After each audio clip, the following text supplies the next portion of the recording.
शुरू कर दिया है। किसानों के अगुवा नेता गुरुचरण सिंह मान की अगुवाई में उपखंड अधिकारी संदीप काकड़ को ज्ञापन सौंपा गया।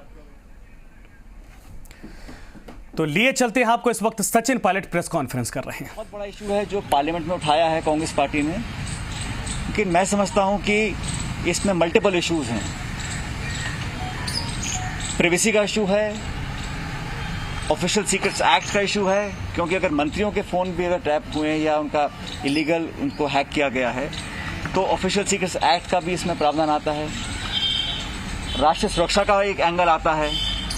और हमें लगता है कि जिस हल्के तरीके से केंद्र सरकार ने पार्लियामेंट में और जिस मंत्री ने इसका खंडन किया, उन्हीं का नाम बाद में आया कि इनका नाम भी उस लिस्ट में शामिल था। तो ये बहुत बड़ा इशू है। देश भर में लोग जानना चाहते हैं कि किसके माध्यम से, किस इंडिविजुअल या किस संस्था के माध्यम से इतने सारे लोगों का इलीगल फोन हैकिंग और मैलवेयर इम्प्लांट किया गया। नो क्लिक से, मतलब बिना बटन दबाए मैलवेयर प्लांट कर इलीगल तरीके से लोगों की इन्फॉर्मेशन बटोरी गई। और ये सिर्फ कुछ लोगों तक या कुछ पार्टी तक सीमित नहीं है। इसमें फ्रांस, साउथ अफ्रीका, इराक, नाना प्रकार के देश और पत्रकार और राजनेताओं के नाम आए हैं। और फ्रांस ने तो उसके एक बहुत गंभीर जांच के आदेश भी दिए हैं, फ्रांस की सरकार ने। तो केंद्र सरकार को भी मैं समझता हूं, क्योंकि भारत सरकार इसकी जांच करे उससे सच कभी सामने आएगा नहीं। इसलिए हमारी पार्टी की भी डिमांड रही है कि ये सुप्रीम कोर्ट के लेवल के जजेस के अंतर्गत जांच को समयबद्ध तरीके से इसकी पूरी जांच की जाए। और ये स्पष्ट होना चाहिए कि कैसे, किस प्रकार से इतना बड़ा सनसनीखेज जो खुलासा हुआ है उसकी तह तक पहुंचना पड़ेगा। कौन लोग, कौन सी सरकार, कौन व्यक्ति इसके लिए जिम्मेदार थे, और जवाबदेही तय करने के लिए तुरंत प्रभाव से निष्पक्ष जांच होनी चाहिए। चाहे वो ज्वाइंट पार्लियामेंट्री कमेटी हो, चाहे वो सुप्रीम कोर्ट के संरक्षण में कोई ऐसी जांच की जाए ताकि सच्चाई सामने आए। लोगों के मन में सवाल उठ रहे हैं कि सरकार बोलती है कि हमने इलीगल नहीं किया, तो फिर किसके माध्यम से पेमेंट हुआ, किसने करवाया, कब तक करवाया, और बहुत सारे खुलासे होंगे जब हम इसकी परत उसकी तह तक पहुंचेंगे। तो हमारी सबकी ये मांग रही है कांग्रेस पार्टी की, और इसको लेकर पूरे देश भर में, क्योंकि ये जब राहुल गांधी जी का नाम आया और नेताओं के नाम आए तो ये बात अब बहुत आगे बढ़ चुकी है। और इस प्रकार में अगर लोगों की प्राइवेसी को, उसका हनन होगा, संवैधानिक परंपराओं का हनन होगा, लोकतंत्र को अंडरमाइन करने की कोशिश की जाएगी, इससे सब देशवासी बड़े विचलित हैं, आहत हैं। तो कांग्रेस पार्टी पूरे देश भर में इसको लेकर जन आंदोलन करेगी। जैसा कि आप जानते हैं कि हर प्रदेश में राजभवन का घेराव हो रहा है। कल प्रदेश अध्यक्ष जी के नेतृत्व में जयपुर में हम लोग करेंगे, समूचे देश में होगा। लेकिन जनता, पब्लिक, आम मतदाता जानना चाहता है कि इसमें किसका रोल था, क्योंकि ये खुलासा हो चुका है। इसका स्पष्टीकरण हर सरकार मांग रही है। तो भारत सरकार को भी अगर कुछ छुपाने को नहीं है तो भारत सरकार को बिना समय खोए दोबारा पूरी प्रणाली में विश्वसनीयता स्थापित करने के लिए निष्पक्ष जांच करानी चाहिए। और अगर कुछ छुपाने को नहीं है तो जांच से दूर भागने का भी कोई मतलब नहीं बनता है।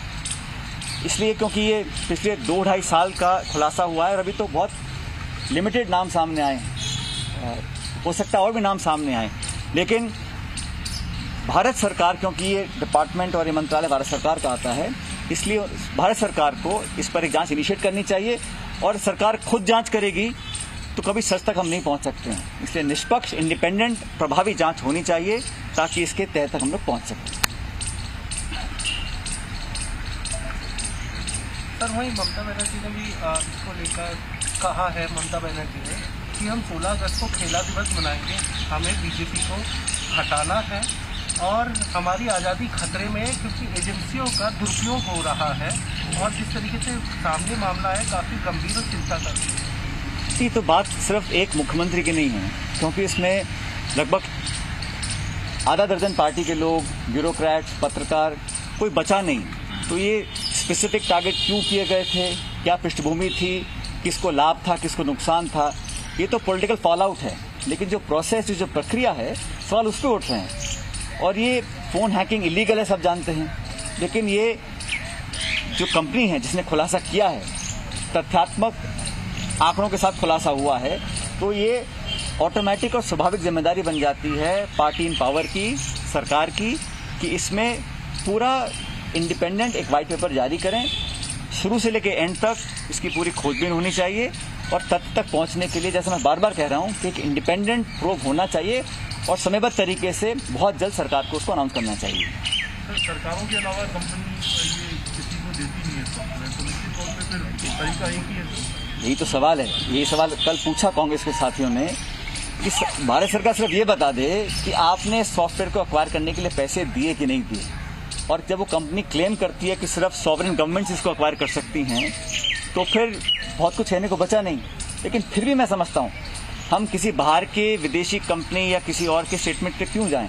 हमें अपने खुद के भारत सरकार के माध्यम से ही जांच का गठन करना चाहिए ताकि खुलासा हो। और ये मामला कहाँ तक जाएगा पता नहीं, क्योंकि ये जो नाम आए हैं ये अभी एक छोटी लिस्ट है, और भी लोग इसमें थे, कौन कौन इन्वॉल्व हो सकते हैं, और इस जांच को ना कराने का कोई कारण नहीं है भारत सरकार के पास। इसलिए हम लोग बार बार वो पूरे देश में, क्योंकि ये आम व्यक्ति की जो प्रिवेसी है, जो भारत सरकार संविधान ने हमको एक गारंटी किया है, उस पर बहुत बड़ा एक प्रश्न चिन्ह उठ गया है, और अगर हम इसको एड्रेस नहीं करेंगे तो लोगों का विश्वास उठ जाएगा। सर एक सवाल और है, कल जो शांति धारीवाल साहब ने विधानसभा में बोला था उसका जिक्र किया, बीजेपी ने प्रेस कॉन्फ्रेंस की और आपकी सरकार पर आरोप लगाए फोन टेपिंग को लेकर, कि जो प्रदेश सरकार को बोलना था सरकार ने स्पष्ट कर दिया सदन के अंदर। ये एक अंतर्राष्ट्रीय मामले का खुलासा हुआ है जहां पर सीधा उंगली उठाई गई है केंद्र